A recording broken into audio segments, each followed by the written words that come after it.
Why, hello, hello, hello, and this should be AQUALUNG from, was it 1971? Is that right?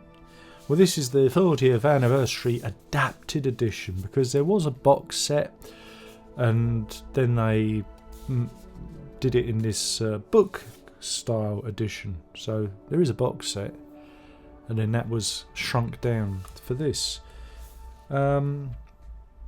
Yeah, again, we've got a couple of CDs. I think it's just 2 CDs and a single DVD for this one. No, 2 DVDs. Darren, you should know that.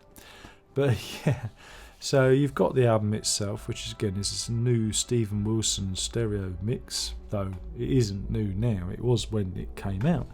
And you've got the associated 1970-71 recordings, which includes a load of offcuts and various items. Also includes the Life is a Long Song EP, which is quite nice. But there's like an extended what I like about this, oh, look at the artwork. Let's just enjoy the artwork. Yes, very, very nice, very, very nice. Remember, the guy in the front isn't Ian Anderson. That's a common misnomer, don't you know? But yeah, they've kind of spread the artwork over the inside, or the inside out cover. The cover. I don't know what I'm talking about, but then I never do. That's the beauty of all of this. So yeah, you've got an expanded edition. This has got 80 pages in the booklet. Yeah, and this is a classic album. This is probably the best known album of the band, and again it reproduces much from the original LP in the artwork. I mean, they do their best to fit it into the format, so you've got to give them a little bit of leeway.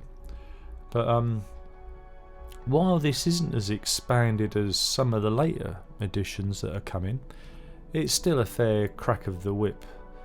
And for those who really enjoy this record, it's probably a definitive edition, because you do get a lovely write-up, you know, a good essay in here, which is good.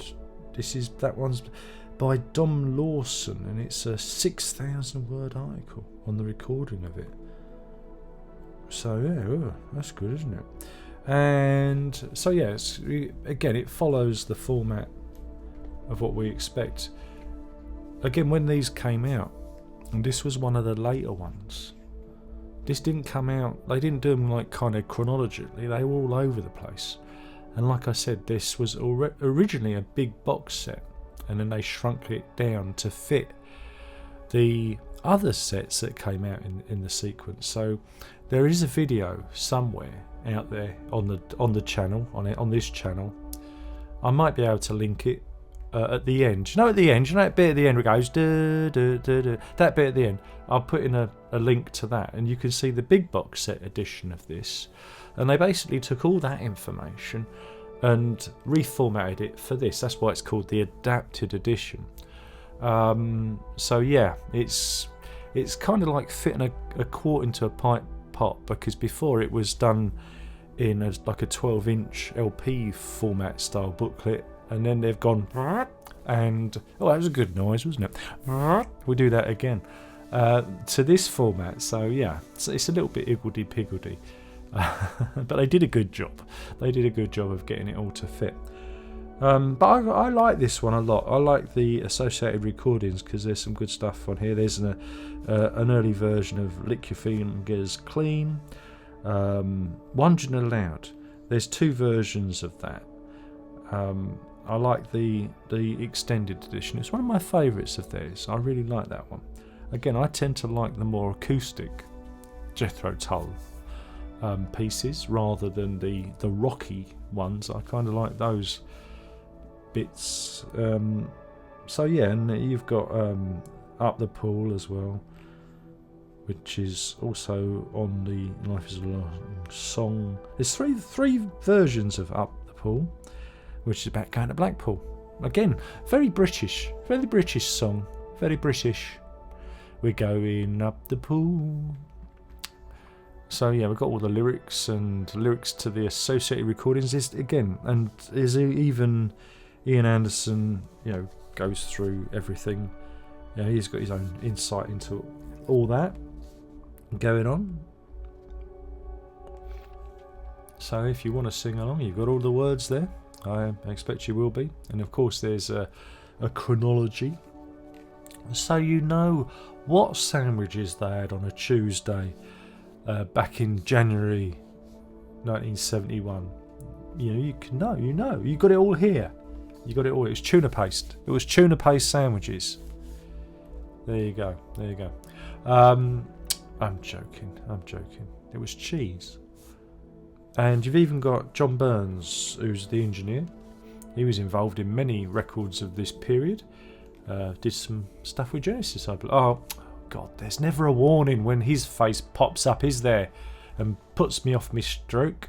But yeah, so you got all about the recordings about this too. And on the DVD, there's even a little video bit. I think it's the... It's like a video for Life is a Long Song, I believe. I'm trying to do it from memory rather than getting my glasses and reading what it says on the back of the box, because I'm just going to wing it. Let's wing it. Yeah? Go on then. Let's wing it. So yeah, it's a really good set to get hold of. Really good fun. And the surround sound mixes are interesting too. And this is the album that set them on the path to, again, kind of progressive rock, I guess, because, well, all is revealed in the next video, I suppose, and we'll talk about that then. So yeah, it's got 2 DVDs for you to put in your player, and here's the rest of the artwork. Again, it's kind of been spread over the 2 inside fascias of this booklet, and it's kind of a bit of a hodgepodge. They should have kind of put it in the middle as well as the whole thing, but it's kind of, a bit fudge. But well, what can you do about it? Anyway, hopefully you've enjoyed that. If you haven't, I can't help you. I really can't. And this was Jethro Tull's AQUALUNG, the adapted edition, marking the 40th anniversary of the album. It's long gone now. And that's it. Thank you for watching. There's only one more thing to say, and that is prog on.